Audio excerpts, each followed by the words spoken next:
So nearby Nisha, what's your least favourite song? I can't think which one's my least favourite because there's that many. There's that many that you don't like. Okay, name a song you don't like then, or an artist. Is there an artist that you have like a particular distaste for? I was never a big fan of Lily Allen when she was around. I didn't really like her music. That's a good choice. So nearby Nisha, would you like to explain the concept of today's Wiki Weekdays, Wednesdays? I'm not sure when they go out Wiki anymore. video. They just keep me in front of this desk and just tell me to talk about things. I don't know when the videos go out anymore. Well, I found a list on Wikipedia that was a list of the songs that are considered the worst songs in music history. Okay then, so you took quite a while to decide just your least favourite artist, and this is something that is very subjective. All art is subjective, and to say that something is definitively the worst within a medium is it's a very difficult thing to do, if not downright impossible. Well, as the wiki page clarifies here, this is a list of albums or songs because of the worst music ever made by various combinations of music critics, television broadcasters, such as MTV and VH1, radio stations, composers, and public polls.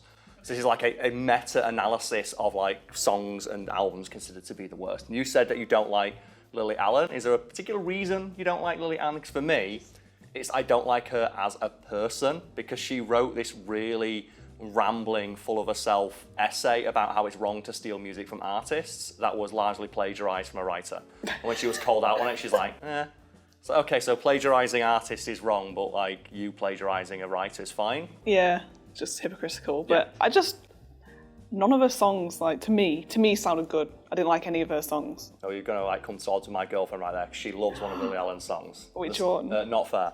Oh, that one. Which is the song that she does at karaoke.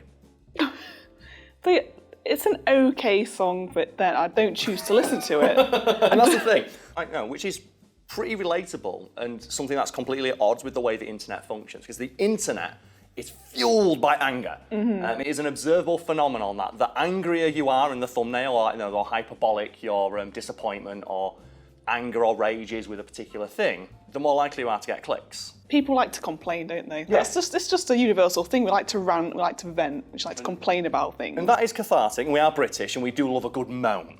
Yeah. There's an extra step beyond that, which is most often practiced on the internet, which is it just gets focused down to this intense hatred that can only be described as just corrosive to the soul and your mental health. Yeah. And there might be people out there pointing out, Carl, you've complained about things in the past, you don't like the Snyder movies, and it's the complaints are largely in jest and with my tongue in my cheek. I don't sit there and seethe going, oh fucking it, he's ruined it. It's no, because that energy is better spent elsewhere by talking about things I do like. Although didn't you do a video with Brad and Lucas bitching about the Snyderverse recently? Yeah, we did, and you can tell throughout the we're laughing about it. And we're talking about it's not that we hate it, it's that we're frustrated that it's not better. Yeah. And we offer criticisms of and suggestions for how we would prefer it to be. And then you go online, and it's I fucking hate this.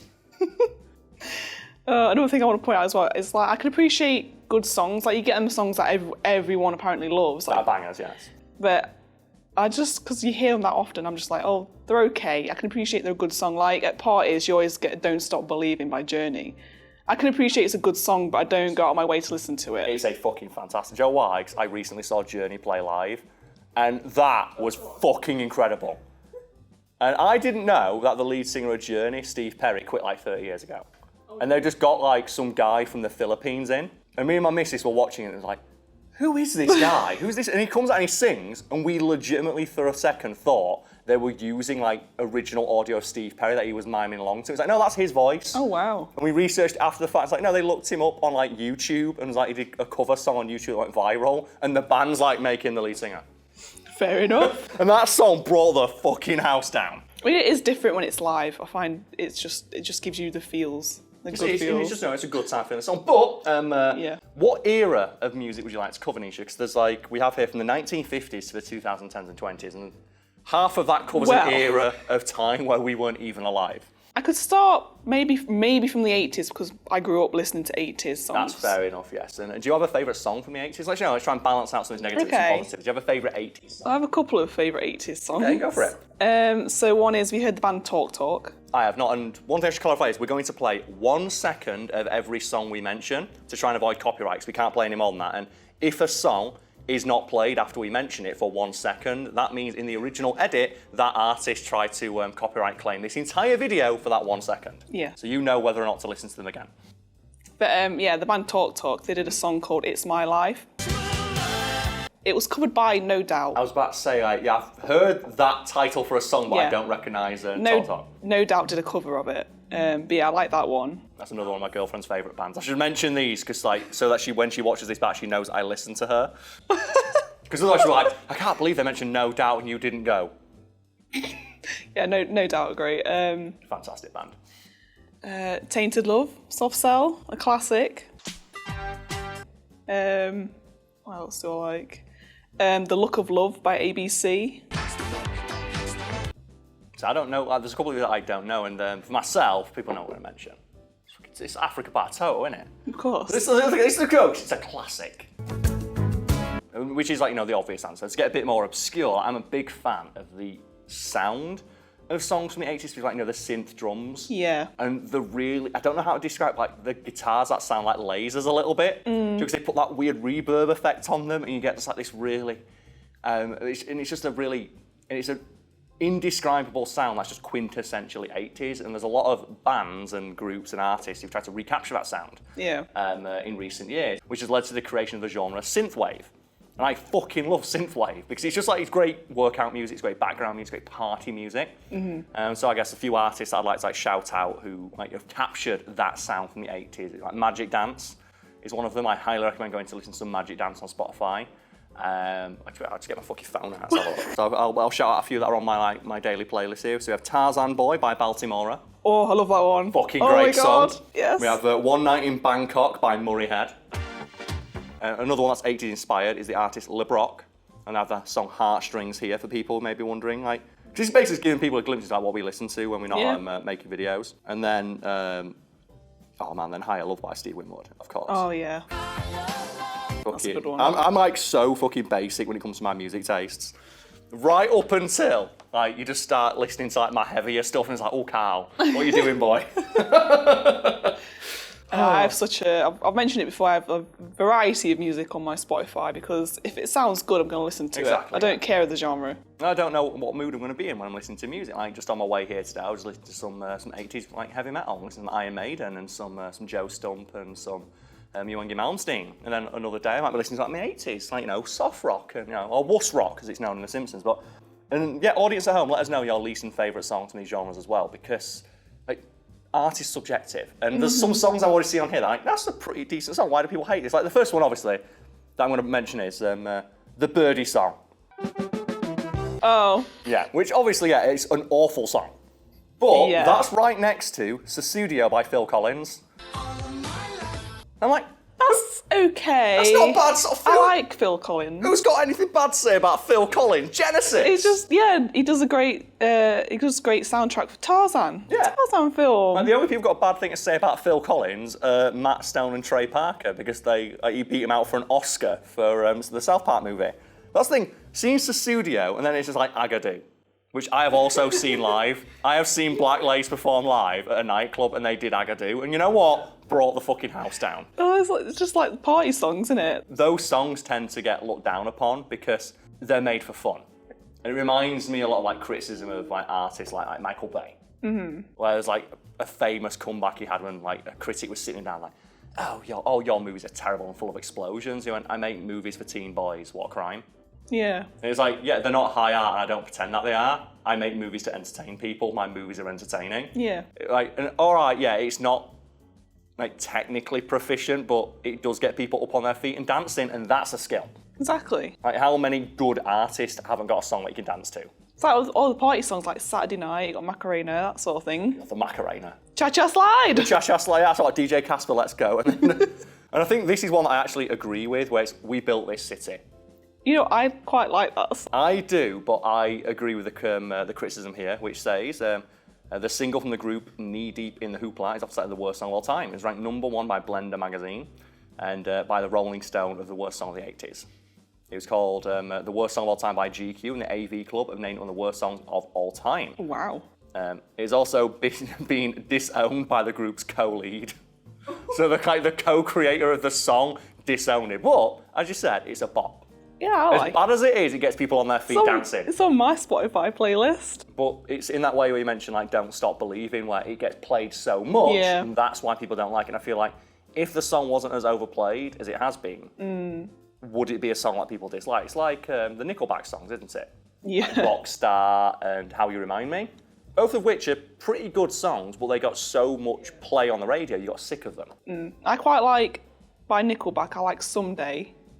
Because I always found the music video really sad. What's the music video for Someday? It's the one where there's a woman's found out. It's like it's got a twist ending. She finds out her boyfriend's died in the newspaper or something. But you can see him. Like she can't see him, but we can see him. So he's trying to comfort her, but she can't see him. So but at the time, you don't realise he's actually a ghost. Oh, like, it's spoilers. Like a Sixth Sense type of deal. Yeah. So you see them. You see she's crying. You're like, why is she crying? He's right there, sort of thing. And then she goes and drives and gets hit by a lorry, and she becomes a ghost and like joins him, sort of thing. It sounds like really cheesy when I explain it. It is a bit, yeah, but like, no, that's Nickelback's music. And one of the things I like about Nickelback is that they're aware of that. Yeah. And I consider Chad Kroeger, the lead singer and the writer of a lot of their songs, to be one of the most talented musicians working today, because he has so much insight into the music industry. And a story I've told before, but I'll tell again about the song How You Remind Me, is that Chad Kroeger sat down and wrote that song to be a #1 hit. Like, he studied for several weeks what all the songs in the charts for the last decade or so had involved. And he worked out, okay, like, they're this long, they contain these themes, love, but you can't mention a specific person's name. It has to be just like, a generic feeling of love, which is why he doesn't name the person in the song. It's just, a relatable feeling of missing somebody. Yeah. So he puts that into the song, and even to the second where the chorus and the verse and the bridge come in, worked all that stuff out, used the chord progressions that were most popular in other songs, and then he wrote that song, they recorded it in reportedly half an hour, #1 hit. If that's not talent, I don't know what is. That's what I mean. If that's not talent, what's not? Yeah. He said, I'm going to write a #1 song, wrote a #1 song, recorded it in 30 minutes, boom, smash hit, done. That's crazy, isn't it? You might not like it, but it's a fucking, that is talent right there. And then obviously Hero, which is Spider-Man. Spider-Man one, yeah. And then you have my personal favourite Nickelback song, Side of a Bullet, which is about suicide and features a song by Dimebag Darrel from Beyond the Grave. Because Ozzy Osbourne and Dimebag Darrel were fans of Nickelback and the band, and Dimebag Darrel allowed Nickelback to use one of his unreleased guitar solos for that song. Which means that song has a guitar solo from a ghost. And that's sick. That's pretty cool. That's the thing. And they're as well, they're just a nice bunch of guys. And that they're aware of the fact that nobody likes them. They've done a bunch of adverts. Like that James Blunt thing. Yeah, They know people don't like them, but they're rich and famous, so they don't give a fuck.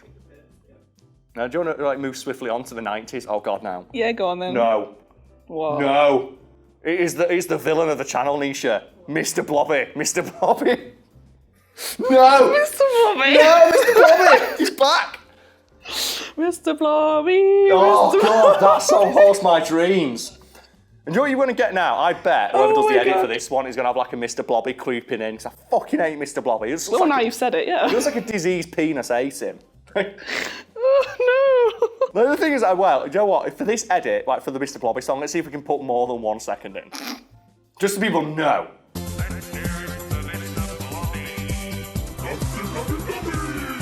Just so they can witness the horror that is Mr. Blobby. Do you have a song from the 90s that you're a fan of or you don't like? I like this. Is a fun thing. I'm learning more about you, Nisha. There's another band, I'm sure there was, during that time. There was a lot of bands during the 90s, yeah. But I'm trying to figure out if it was like late 90s or in the 2000s. Like S Club 7 and stuff like that. Was that 2000s? I don't like S Club 7, but they were some bops. And they got kids up and dancing at Reach for the Stars. Reach for the Stars. Yeah. I don't know. I think that might be early 2000s. I don't know. You had all those groups, and you have like S Club 7. You had Steps. And you had Backstreet Boys. Backstreet Boys. But then Boyzone. What was like NSYNC. NSYNC. But what was like that British one that was like those lads from like London with like the shaved heads who did that Christmas song? The East 20 or something. E17. E17, yeah, where they were like, no, stay. We're the bad boys of like boy bands, and they all had shaved heads and tribal tattoos. Well, can you remember Blazing Squad? There were about 20 members. Just they were based as AKB48. Just replace them all. There's like 20 of them. What's the thing about like S Club 7 where they keep coming back every now and again and there's always another member left? There's like 3 of them left. Well, like Sugar Babes. Like I don't know if they're still going, but they aren't the original members. Well, they're not, no, because it's like Destiny's Child, isn't it? Destiny's Child is still going, but Beyonce's not in them. Right, so okay, game Nisha. What is the most obscure girl or boy band you can name from that era? And can you top Atomic Kitten? Oh God! That's like twigs in your brain right there, isn't it? Folks in chat, join in. There was a band I didn't like. Was Hearsay. What did they do? They sang Pure and Simple. Let's have a listen to that, shall we? Don't copyright strike us, Hearsay. I know you probably need a lot of money because you're a one-hit wonder by the sounds of it. Hearsay, Pure and Simple. Oh God, I see that haircut. God. That Jennifer Aniston special. Oh yeah, fuck that song. I heard that intro. Oh God, I remember that's awful. Pure and Simple. Look, some of the ones we have from the list here. We have the Thong Song by Cisco. Fuck off. That's a great song. Barbie Girl by Aqua. Again, a great song. It's fantastic. Bad memories. But I consider. You remember the bad memories I have. Do you want to tell that story? Do you have any video evidence of this? Because I think you've some like footage of this somewhere. I think I do have somewhere. Okay, so explain why you hate the song Aqua by Barbie. And folks at home, this story is 100% real. I've seen the evidence. It's true. It's annoying because I used to love that song. But me and Adam used to live in this flat before we moved into the house we're currently in. We lived in this flat, and during lockdown, obviously being stuck indoors, we had this noisy neighbour. And he used to play loud music pretty much all day, every day, and it was always Barbie Girl. He was obsessed with Barbie Girl. Sometimes it'd be 5, 6, 7, 8 from Steps, but then he'd go back to Barbie Girl, and it was a fucking nightmare. Just at max volume for hours at a time. Yeah, and he was, all day, every day. And the detail that cracks me up is that he didn't even have like a decent CD player, so you could hear the song abruptly end like before it got to the 3-minute mark, and then you'd hear him like skip it back to the start and it just start again. He'd play it on like, I don't know, some sort of DVD, because you'd see his TV. We could look into his flat and you saw his TV and it was the DVD player playing the CD. That's such a gangster way of playing it.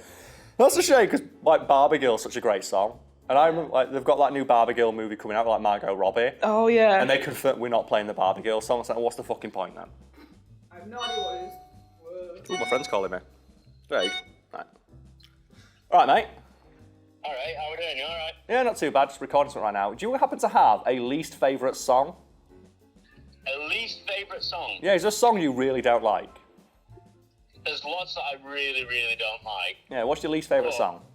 I'd have to say, this is controversial. Okay, we like controversy on this channel. I can't stand My Chemical Romance. Which one? I'm not okay. Well, you're not, clearly, 'cause you don't like My Chemical Romance. I like My Chemical Romance, I just don't like that song. That's fair enough. I do prefer other songs from that album, but yeah, we're recording right now, mate, so I can call you back in a sec. Okay, I apologise. Bye. So how do you want to be credited anyway? Oh no, You've just I been... don't want to be credited in that. We'll credit you as anonymous then, no worries. I'm not seeing him after this. We went to go for a pint after this, like, he's got a point. It's that thing we mentioned earlier, like, overplay. That song was way overplayed, and there are other songs in My Chemical Romance's back catalogue that I like. Like, that first album, 3 Cheers for Sweet Revenge, is the first album I ever bought. And I listened to it in its entirety on repeat because it's the only CD I had. I'd like My Chemical Romance, but I'm not a big fan. Like, I don't choose to listen to their music, so... And I don't like the song Black Parade because it just takes 40 seconds to get going. And any song that takes 40 seconds to get going, it's like a loading screen in music. I remember, because that came out when I was at school, you know all the people that pick on other people who listen to rock music? Arseholes, yeah. When that song came out, those people who didn't listen to rock music would play it on their phone, like, oh, this is dead good, and it's like, excuse me? This is mad! You were picking on me for wearing Converse, like, last week. Well, Lucas is on the channel and see My Chemical Romance a few days ago at the time of recording this, and he went, yeah, some girl turned up in a wedding dress. It's like, that's commitment. Okay. And when like a band is capable of like eliciting that sort of reaction from its fans, their music can't be bad. And we've not been as negative as I thought we would with this. So we've tried to be positive and talk about music and be like, balanced and not as heavy-handed as perhaps other people might be. But yeah, if you want to be angry and yell about artists you don't like or say Justin Bieber's shit or something like that, do so in the comments.